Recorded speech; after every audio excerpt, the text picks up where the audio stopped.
I was super focused getting there, but I was already late. This time it wasn't my fault, it was the subway, I swear.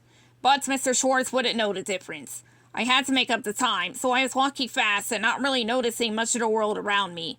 But when I stepped into the muddy dark, it jarred me back to reality, and I thought it just stood there. It was so black, you couldn't really tell which way was up. Then suddenly it was super bright, like someone was shining a light right at me. I held up my hand, and the light flew off my face, and I watched as the beam scanned the room until it found a gray-haired older woman sitting behind a huge desk. I jumped, surprised to see her just appear like that. "Gosh dang it, Norman," she said, squeezing her eyes shut. I see behind the lenses of her oversized glasses. "Projector's gone out," said Norman in a gruff voice. "In case you hadn't noticed, the power is out everywhere. Get that flashlight out of my eyes." There was a pause, and then everything went black again with a click. Blacker, I should say. Blacker. After the glare from the direct light, it was like not just the flashlight was turned off, but my eyes too. It gave me shivers up my spine.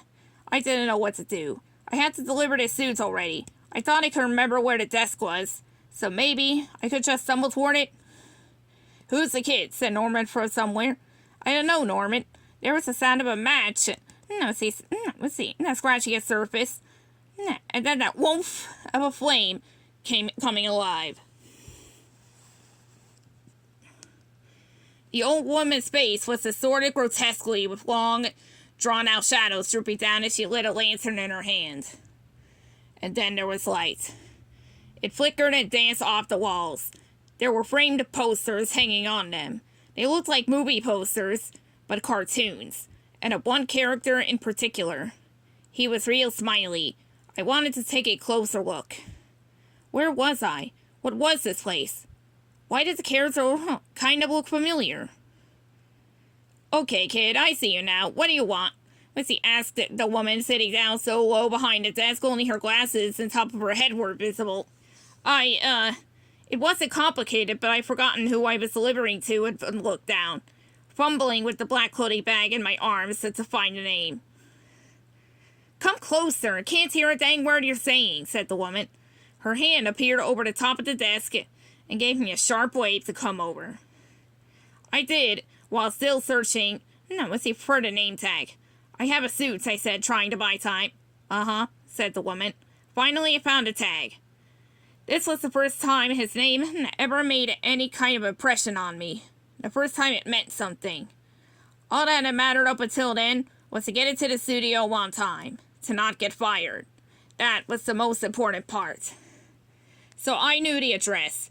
I knew it was on Broadway, but the name of the guy hadn't been anything I saw in my mind's eyes. Hadn't pictured it.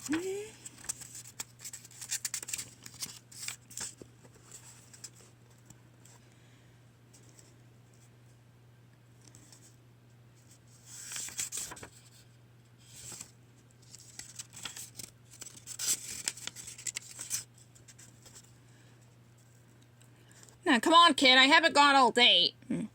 "Joey Drew," I said. Let's see. "I'm looking for a Mr. Joey Drew."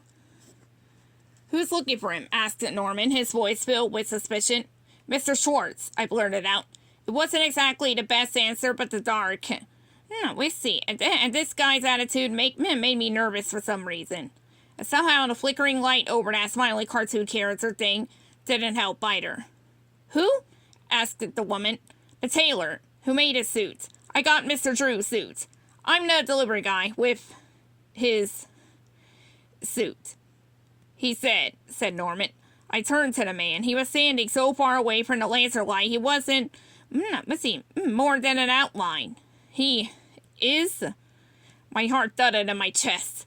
That didn't quite make sense. And also, that scared me in a strange way I couldn't understand. "Nah," replied Norman with a laugh. "Nah, he ain't." "I don't understand," I said, turning back to the old woman. She just shrugged and said, "Norman's jokes aren't really something anyone understands." It was a joke. I looked back at the outline of the man. Norman was still laughing, but it didn't seem like a happy laugh. Didn't make me feel better, that's for sure. "Come with me," he said. His girl's out for the afternoon. You could take it to him personally. I glanced at the woman and she nodded. So I figured that was permission to follow the guy. Even though, I'll be honest, I really didn't want to. I decided Norman and I were likely never going to really get on, you know. The man clicked on his flashlight and led the way down a narrow hall. His beam was more direct than the glow from the lantern, and all I could really see was his silhouette and the far end where there was an elevator grate. Every once in a while, though, you'd catch a flash of another poster, with more cartoon characters and such. They seemed so happy, even in the darkness, but they made me feel the same way as that smiling character from the foyer did. Weird. Can't use the elevator, said Norman. His face was still in shadow. And I nodded, because obviously with the power out and all, so he pushed it through the door next to it. The light flashed on the word stairs. Though, I could have guessed. We started to climb together, Norman's lights leading the way. Every once in a while, I looked back into the pool of blackness. It almost felt like everything behind me was being erased. Like I had to hurry up, or I'd be erased too. I'm just saying, it was really hot out and my brain was making up all kinds of stories. They say that life is stranger than fiction, but I never thought anything could top the strange stuff in my mind. I was wrong. Norman stopped when we reached the third floor. I was sweating, I tell you. My shirts and undershirts, were soaked through. Hair matted to my head. There was this drip from the base of my neck, sneaking down under my collar. Here, kid, said Norman, handing me the flashlight. What's this for?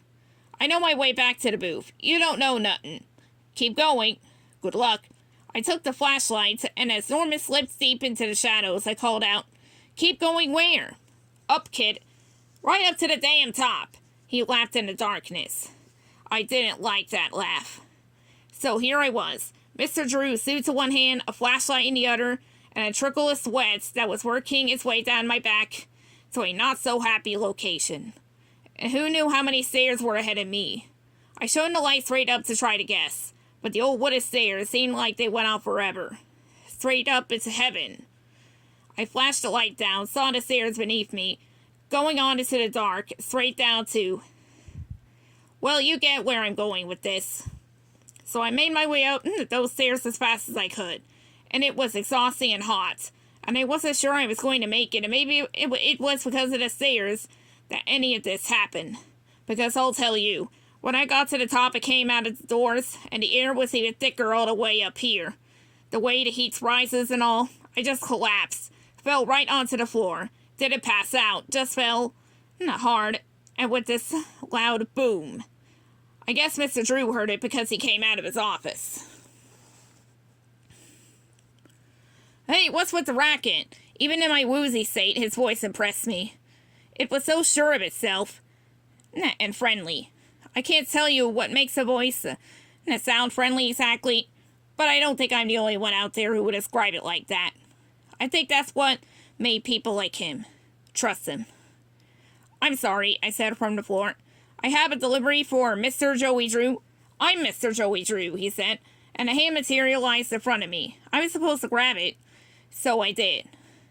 He helped me up. You okay? I nodded. Good. He didn't let go of my hand right away, looked at it for a moment almost like he was examining it. I wasn't really sure what he was doing, but it seemed a bit odd. Finally, he released it and said, Come into my office, kid. There were windows up here, so I could see without the flashlight. Sit. Drink this. Mr. Drew passed me a cup of warm water as I sat opposite him at his large wooden desk. I drank it, and it was like it came from a fresh mountain spring. So, he asked, leaning back in his chair, Who are you and what are you doing here?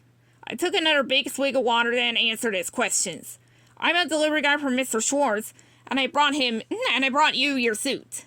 Ah, said Mr. Drew, slamming his hand hard on his... on his desk and making me jump. I didn't know how much he did that, though I never got used to it. I'll be honest. That's the suit. Fantastic. Pass it over. So I did, and Mr. Drew unbuttoned the bag and nodded. He had this way about him. This over-the-top, let's see, way, like he was performing on the stage so everyone could see even the tiniest of actions when he approved of something, like he did of the suit. It was the best feeling in the world. This is swell. This is just swell. Look at that. That's a craftsman right there. Maybe because I was tired and hot. I don't know. But I said, actually, that's my mom's work. Mr. Drew looked at me, and I felt the blood drain from my face. Why'd I say that? I swore inwardly. Well, she's got skills. He put the suit down on the desk and leaned forward, looking at me closely, like he was trying to look through my eyes and into my brain or something. You got skills, kid? What? Your fingers? You're a writer? He asked. I looked at my fingers. They had ink stains on them, especially on my thumb and forefinger. I was so used to them being like that. I had to remember that wasn't normal. I draw sometimes, I said. You draw sometimes. He smiled when I said that. I draw sometimes too. It was then I actually looked around his office. I was feeling a bit more myself now and was able to take it all in. The shelves of books and papers, the inkwells everywhere, a drafting table in a corner, and more posters. But not just posters. Sketches, unfinished drawings with unreadable words next to them. Arrows, cross-throughs. It was like wallpaper. There was so much of it all over everything.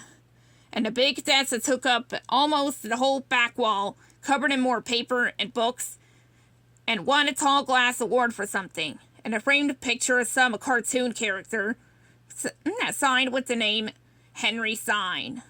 Wow, I said. Couldn't help myself. I got feelings about people, kid. I get feelings. I just know it sometimes. He handed me a piece of paper with a sketch of that smiley character from downstairs. What do you see? I looked closer at it. The character didn't seem human. His body was basically an oval with spindly legs and arms coming out of it, but he wore black boots and white gloves, had a bow tie and everything. His face was round, and he had two big black eyes, but no nose. And that grin, that wide, toothy grin. I see a mischief maker. Someone who has a lot of fun and gets in a lot of trouble, but that's okay. I glanced up at Mr. Drew. He was smiling, almost like the drawing. Yes, he said, pointing a finger at me. Exactly. You know how many people just say a cartoon, but you get it. I nodded. Sure, I thought. I guess. I looked down again. It was when I noticed that the head wasn't entirely a circle, but the top kind of looked like when you take a bite out of a cookie, but smooth, no teeth marks. Oh, wait, I got it. His head had horns.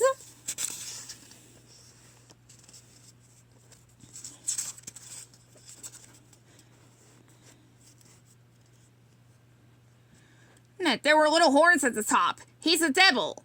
I heard Mr. Drew push his chair back, scraping it along the wood floor. I looked up and watched as he walked around his desk and leaned against it, still smiling. Kid, how would you like to come work for me? I need a delivery boy of sorts, but you, let's see, just within the building, gopher, delivery stuff between departments, whatever Schwartz is paying you, I'll double it. I'll make sure you work out of the art department, kind of like an apprentice. Give you a chance to prove yourself, but you might learn a few things along the way. At first, I didn't fully process what he was saying, and when I did, I still didn't believe it. How was I worried that Mr. Schwartz was going to fire me from my delivery gig, and now he's getting my dream job? Finally, I was able to give the man a smile and shake his hand. Good, he said. Excellent. Well, I'm Joey Drew, and this is my studio. You can call me Mr. Drew. Okay, Mr. Drew. And you are? Oh, I'm Daniel, sir, but everyone just calls me Buddy or Bud or whatever. Really, I don't care. Nice to meet you, Buddy. He reached out and took the drawing of the character from my hand.